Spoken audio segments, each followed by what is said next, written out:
I'm James Williams Jr. This is Kung Fabric number 2, and this is part 5. I'm really deciding that this is probably going to go a little more than 5 videos.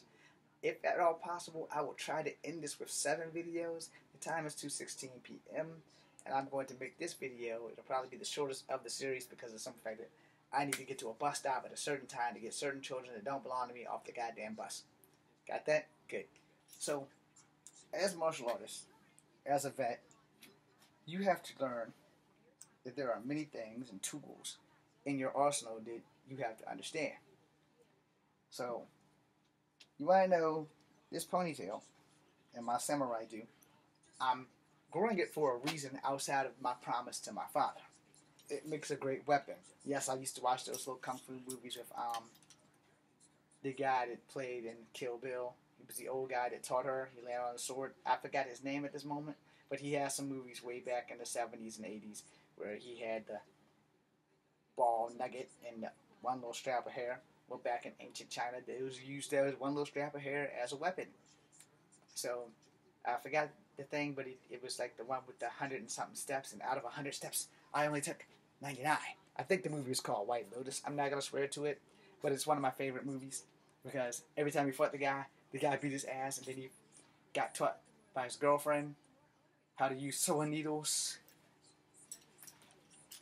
and stuff to beat people up or to get this guy.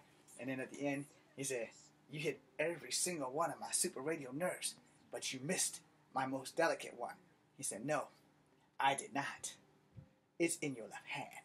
And it was sticking in his hand. After the dude that shot all the needles out, he said, "You missed my left hand, my fatal spot." He said, "No, I did not." And he put up his hand, and he goes, "Oh!" And then he just stood there, and the guy rips him apart. He just fucks him up.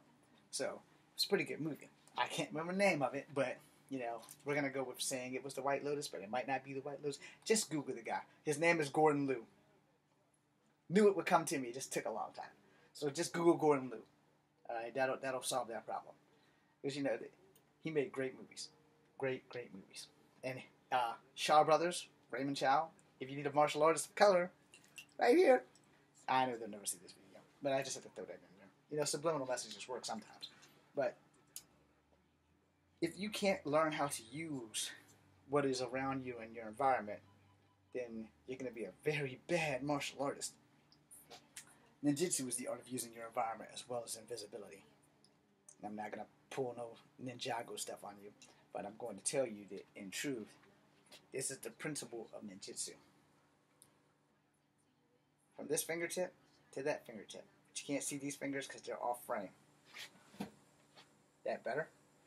So, looking in this camera, I can tell you right now there's a poster right there, camera right here, and there's a poster right here, right there. There's that gray shirt, a towel, another gray shirt, and that's because I can use this camera as my sight. Now, just using my eyes, without turning my head this way, I can only tell you what I see at the corner of my eye. And that off of muscle memory of looking at the camera. So, from this side, I see the poster, I see my sticks, and I see that last gray shirt. And from this side, without turning my head, using my eyes, are you looking at my eyes? I see the TV, I see the camera, I see my red clothing, and that poster. That's pretty much it. So, here's how ninjutsu works. When I'm looking this way, you're on this side. If I turn this way, you step behind me. You stay in my footsteps, but in a range that's not striking distance. You can do it low, or you can do it standing. But you can't do it high unless you know how to fly.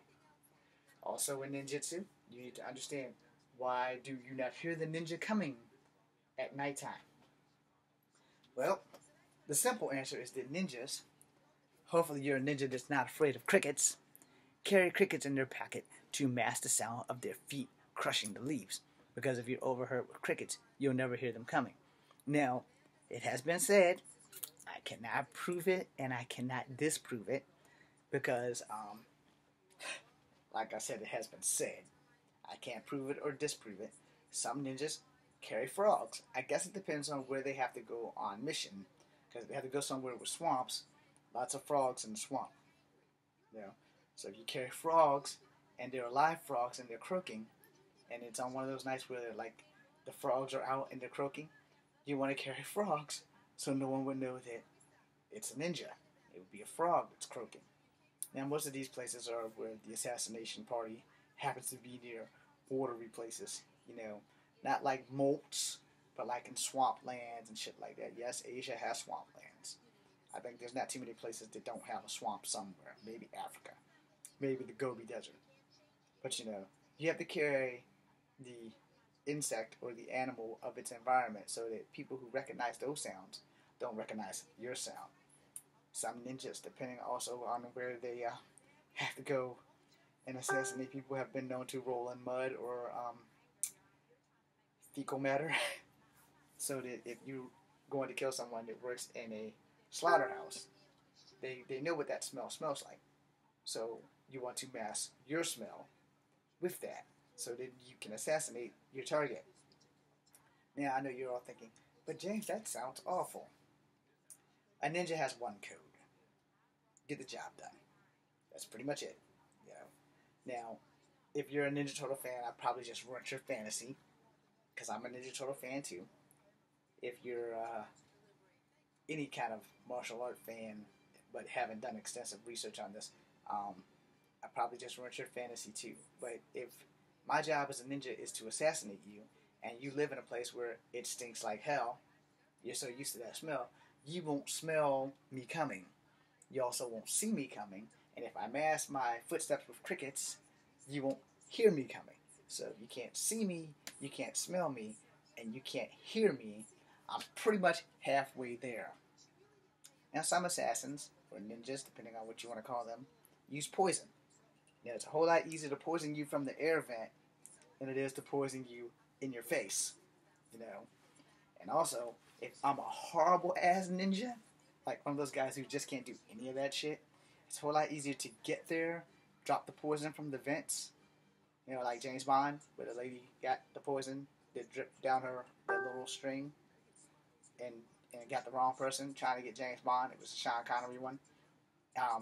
Ninjas do that, so it's not some movie bullshit. They actually do that. And the thing about being a ninja, I'm not gonna say that you're gonna be a Ashita Kim, because we all know that Ashita Kim is a white man with a Japanese first name and a Korean surname. So I don't know how the hell that even happened. I'm not going to knock Ashita Kim because I've never seen him do anything until I started watching these fake videos on YouTube with them calling out Ashita Kim and calling out Frank Dukes, and mostly they have been calling out a lot of white martial artists, and I'm like, you guys are picking on these guys, and hey, it is what it is. I have never fought them, and I suggested if you have not fought them, you probably shouldn't be fucking with them. But now these guys are ancient, so it's probably not going to be that difficult for you to beat them unless they have missed a step or forgot a class or whatever.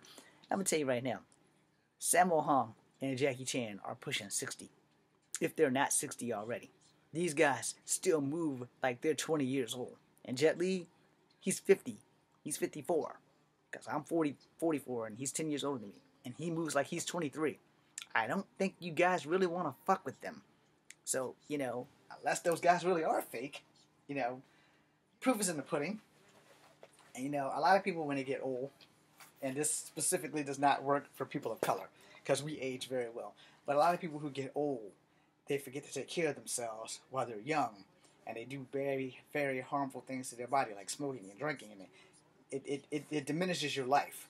If you're a smoker or you're a drinker, it knocks years off your life. You don't know it until it's too late, but it does knock years off your life. So if they've gotten damage from years of training, plus they're drinking and smoking, if they're alcoholics and shit like that, you are going to whoop their ass. It's really simple. Now, the only white person that they have not called out has been Chuck Norris. They've called out Steven Seagal. They've called out Bart, whoever the hell his name is. They've called out Van Damme. But Van Damme and Seagal both have been champions, so they're kind of touching on them. But they're mostly calling Seagal a liar. They're not really saying too much bad about Van Damme, but they are calling Seagal the biggest liar ever. And Bart, whoever the fuck. And Frank Dukes and other people. They're calling them out. Now, I don't give a damn about the other people because I don't know them. But as far as Frank Dukes is, I don't know him either. But if what they say about him is true before these liars came out, or the lying videos about martial arts, he's probably not the guy you want to fuck with since he's the first American ninja. Okay, now, hey, I'm just going with what I know of Frank Dukes being a legend and being that I've seen Bloodsport. I haven't read the book. I don't know if there's a book. But if the Kumite did exist and it happened the way Bloodsport happened, I really wouldn't recommend you going around fucking with Frank Dukes. However, I don't personally know Frank Dukes. I don't personally care. I hope like hell that none of this shit is made up. I hope he actually is a great martial artist because I've idolized him from the moment I seen Bloodsport. I started looking into him, and just for the record, for any of you who don't know, I'm only going to say this. Frank Dukes was in a movie with Mark Dacascos. It's called Only the Strong. He was the guy in the freaking damn flamethrower suit in the garage. I think it was the part where Mark Dacascos gets knocked out at the end of it, but he didn't get knocked out by Frank Dukes. He pent Frank Dukes under the car, I think. But that was Frank Dukes in there. He was a big guy. So I guess TV either makes us all look big. Nothing can help me because I'm only 5'3", but in that half. So I'm gonna end this video with this. I might make this an alpha and a beta saga because I gotta go.